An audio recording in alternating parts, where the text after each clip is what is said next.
mauti na kuzimu zikawarudisha wafu waliokuwamo ndani yake.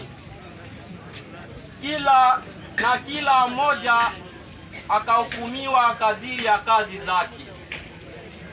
Nazo mauti na kuzimu zikatupa katika lile ziwa la moto. Lile ziwa la moto ndicho kifo cha pili. Na kila mtu asiyeonekana ya kuwa ameandikwa katika kile kitabu cha uzima atatupwa katika lile ziwa la moto.